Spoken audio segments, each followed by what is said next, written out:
So we're just gonna go over a game I played against the HalqDon Turbo deck for the first duel I'm uploading.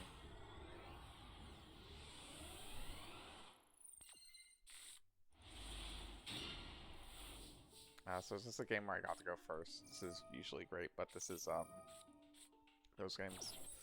Maxi is good for us because it means they won't be able to activate it on their turn. And then we're just doing normal setup. Grabbing domain.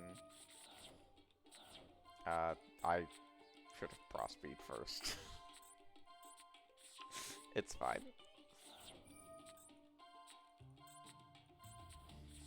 Yep. So we have warning, strike, judgment, alert domain. This is really hard for like anything to beat. So, you know, you're feeling pretty good in this scenario.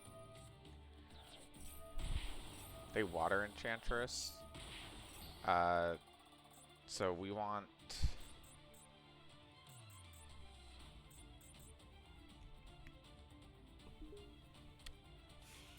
me to explain why I did that. I think this was just earlier on in the deck, and I wasn't familiar with how annoying warning is to activate. Like, I'm not even playing this in the final deck with Scissors, and I removed warning. But we still had, I think I just wanted low life points, I guess. Like, I was gonna warning that. Banish Atara. Prox Rose. So my opponent's last card in hand is Protoss, which completely murders this deck. They call dark, you can't do anything. So I immediately activate alert.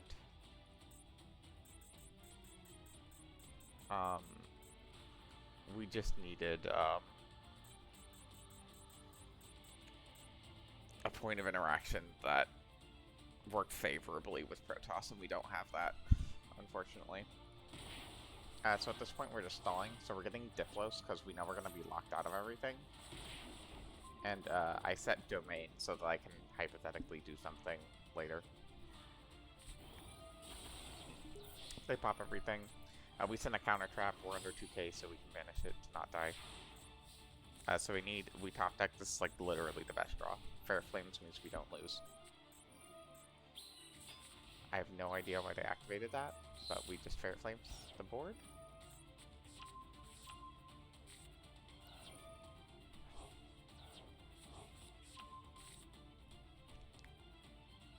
Incidentally, if they'd gotten Griffin Rider there... No, they can't get Griffin Rider.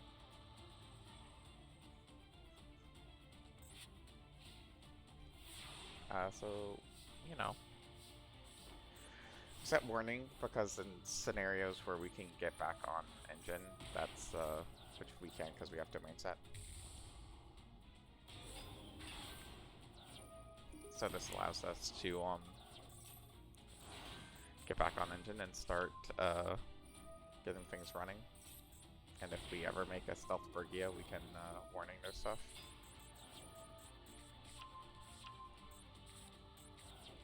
Unfortunately, they get to the whole Draco back setup and everything. They do, fortunately, choose to bounce Kentrigina. They go into Tomahawk. Return Brute to hand. And go into Savage Dragon.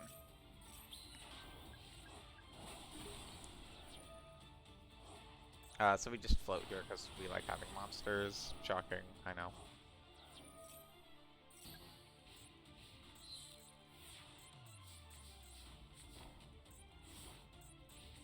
We're setting Brute because it forces the negate.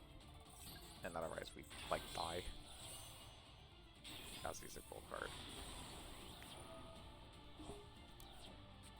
We're just floating. I believe I set Shell because I'm like out of, yeah, I'm out of materials to fuse from deck, I believe.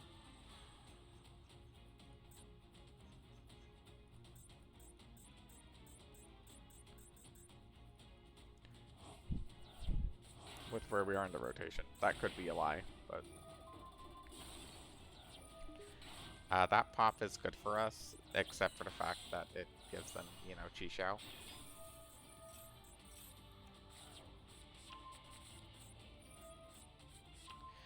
And they get back on Protoss. So just call Dark again. So we can't play the game. But we can get Mist, because that was a really good top deck. So just gonna call Protoss again. I'm gonna do this to pitch Jet. Because I want to make... I don't know why they made this.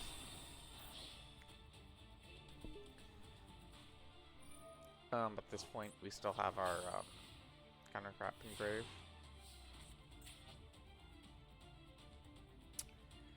And we top deck Ferret Flames again. So once again, we wait for combat, shuffle everything back.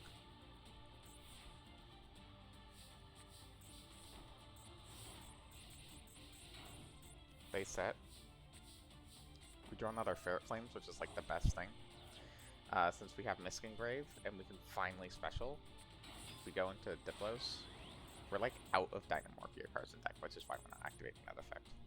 And then I attack it because I figured they have like nothing, and we have 2 counter traps in grave anyways.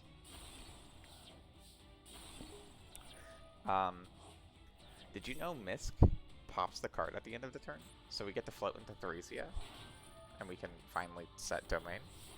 We summon this in defense because I specifically actually want them to attack Theresia. Or at least try to, because it'll put them in battle phase, and we can activate Shell to get another monster. Which means we can fuse. But at this point, our opponent surrenders. Just a fun little game against the HalqDon deck.